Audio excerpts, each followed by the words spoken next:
Let's dive right in. I'm Leah. And I'm Garrett. Welcome to Laid Back Local, the news of the day with Leah and Garrett, reporting from Atlanta. All right, let's set the stage for this one. First up, we're talking about the passing of a civil rights icon, Jamil Al-Amin, who died in federal prison. You might remember him as H. Rap Brown, a former Black Panther and a major figure in the civil rights movement. He was convicted back in 2002 for the murder of Fulton County Sheriff's Deputy Richard Kinchin during a warrant serving in 2000. That's a story worth telling. Al-Amin, who converted to Islam, was known for establishing a Muslim community in Atlanta's West End. Despite his conviction, a lot of people still supported him. Can you believe that's even a thing? Yeah, that's pretty cool, right? It's fascinating how his life and trial brought so much attention to the intersection of civil rights activism and the criminal justice system. Even folks like former UN Ambassador Andrew Young were involved in his case, showing how it resonated beyond local levels. Let's get to the heart of it.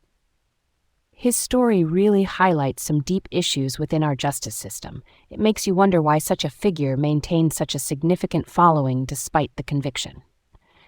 All right, let's roll on. Next up, we're looking at Georgia colleges considering an alternative to the SAT called the Classical Learning Test, or CLT. It's got ties to conservative groups like the Heritage Foundation, and it emphasizes the Western intellectual tradition. Some folks say it's a shift towards conservative educational values. That's close to the heart of it.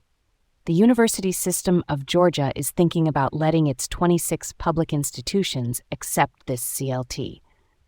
There's a lot of debate about whether it meets industry standards. Real talk, though, it's stirring up quite a bit of controversy. Yeah, I could get behind that idea of questioning its effectiveness.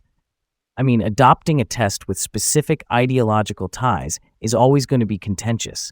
It's like we're diving into some uncharted waters here. Okay, let's move on. Next up is the partial acquittal of Atlanta businessman Jared Wheat in a federal fraud case. He's the owner of high-tech pharmaceuticals and faced charges of fraud, money laundering, and drug misbranding. This one's got legs, don't you think?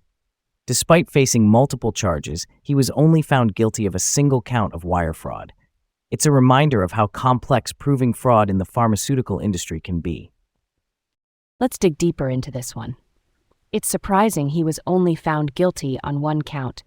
It makes you wonder about the justice system's handling of such cases, right? All right, on to the next.